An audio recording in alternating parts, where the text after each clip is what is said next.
ही वाट जरी बळणाची बळ येऊ दे हिमतीला झुंजार होनी ललकार आसमानाला लोकांच्या दारात गुलामी करण्यापेक्षा स्वतःचा एखादा व्यवसाय असावा कारण नोकरी आपल्याला सांभाळते पण व्यवसाय आपल्याला जगवतो।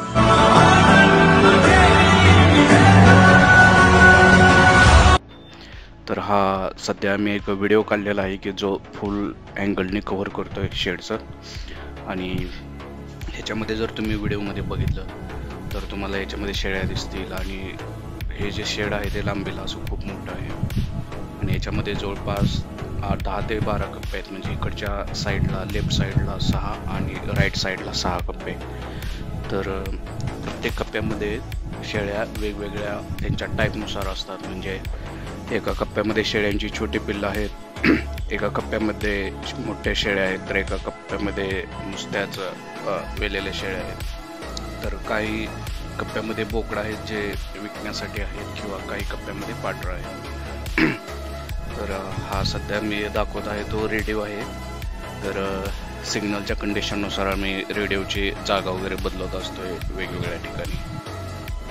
तर इकडच्या साईडचा जो पार्ट आहे तो स्टोरेजसाठी ठेवलेला आहे आणि इकडेच कोंबड्या वगैरे केलेल्या आहेत म्हणजे जेणेकरून शेडमधील कीटक वगैरे गोचिड वगैरे काय असतील तर ते कोंबड्याची पिल्लं ते खाऊन टाकतात आणि वरून एक अंडे वगैरे पण मिळतात रोजचे म्हणजे शेळीसोबतच एक साईडचं थोडंसं इन्कम आणि गावरान कोंबडी वगैरे घरच्या घरी वापरायला येते। तर हा 11 वाजलेला आहे त्यामुळे सर्व शेळ्या आता वैरण वगैरे खाऊन कुट्टी टाकलेली आहे ते खाऊन बसलेले आहेत। हे ॲक्च्युली 11 नाहीत आणखी यांना कुट्टीच टाकली नाही नंतर कुट्टी टाकायचे कारण संध्याकाळी गव्हाणी साफ केलेली आहे। तर हा परत दुसरा पार्टचा व्हिडिओ होता की याच्यामध्ये आम्ही असं दाखवलेलं आहे की हे शेळ्यांना जे आहे ते गवत टाकलेलं आहे आणि हे जे गवत आहे हे मेथी घास आहे। तर ह्या शेळ्या मेथी घासला खूप आवडीने खातात आणि मेथी घासाचं वैशिष्ट्य असं आहे की ते वाढ पण याची खूप फास्ट होते। तर रोज एक मोठं 2 गटुडे लागतात गवताचे म्हणजे 2 गोणी किंवा तुमच्याकडे कसे म्हणतात त्याच्यानुसार। तर हे शेळ्यांना रोज टाकलं जात आहे आणि याचा शेळ्यांच्या शरीरावर खूप भारी इम्पॅक्ट होतोय आणि जे काय पाटर किंवा बोकडं आहेत त्यांच्या अंगावर पण चमक येते, त्यांची तब्येत पण एकदम अशी भरभरून राहते आणि त्यांची जर क्वालिटी चांगली असेल तर त्याचा विक्रीसाठी पण फायदा होतो।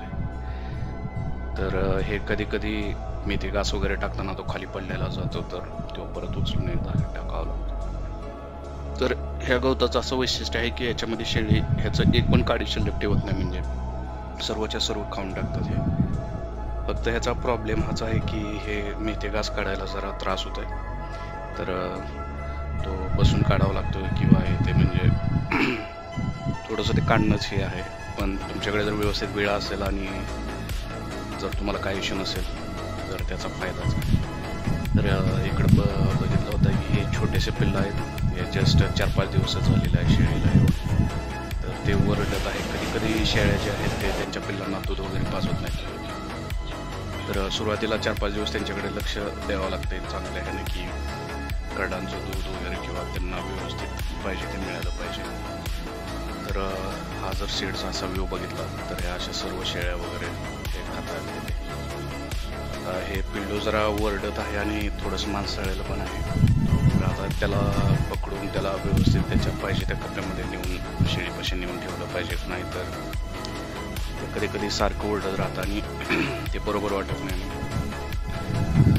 आणि तर आता हे पिल्लू घेऊन इकडच्या कप्प्यामध्ये टाकतो। पण ह्या पिल्लांना खूप डिमांड राहते जर पिल्लं शेळ्यांना जन्मतात जर ते चांगल्या क्वालिटीचे आणि वजनाचे जर राहिले तर त्यांची वाढ पण त्याच लेवलनी होते आणि त्यांना मार्केटमध्ये पण लगेचच भाव राहतोय त्या क्वालिटीचा।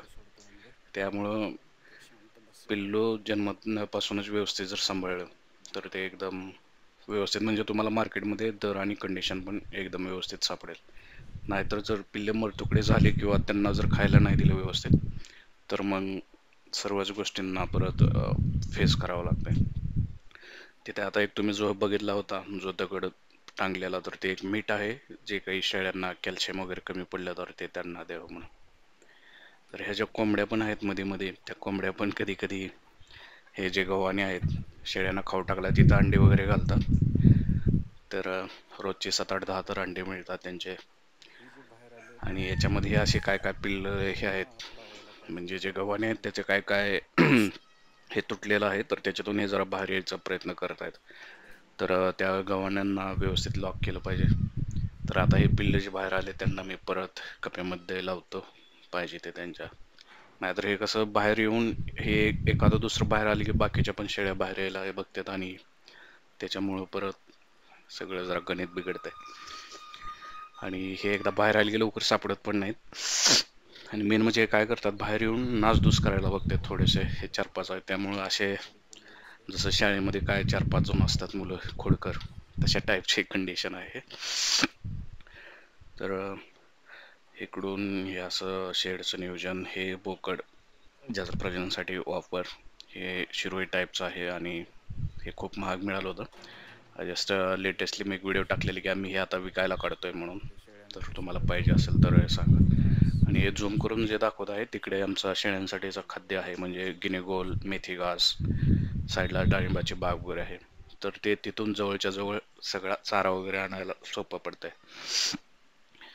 आणि शेळ्यांचं कसं आहे, त्यांना रोजच्या रोज वैरण जर टायमिंगला मिळाली, पाणी टायमिंगला मिळालं आणि मेथी घास असेल, गिनीगोल असेल, शेवरी असेल किंवा दुसरं काय तुम्ही टाकत असाल, मका असेल झालं सकाळी किंवा पिल्लांची औषधं महिन्याला व्यवस्थित जर दिले तर नक्कीच याच्यामध्ये लॉस होण्यासारखं काही राहत नाही आणि तुम्हाला पुरेपूर चांगला फायदा मिळतो. व्हिडिओ कसा वाटला नक्की सांगा आणि शेअर, लाईक, सबस्क्राईब करा. पुढचा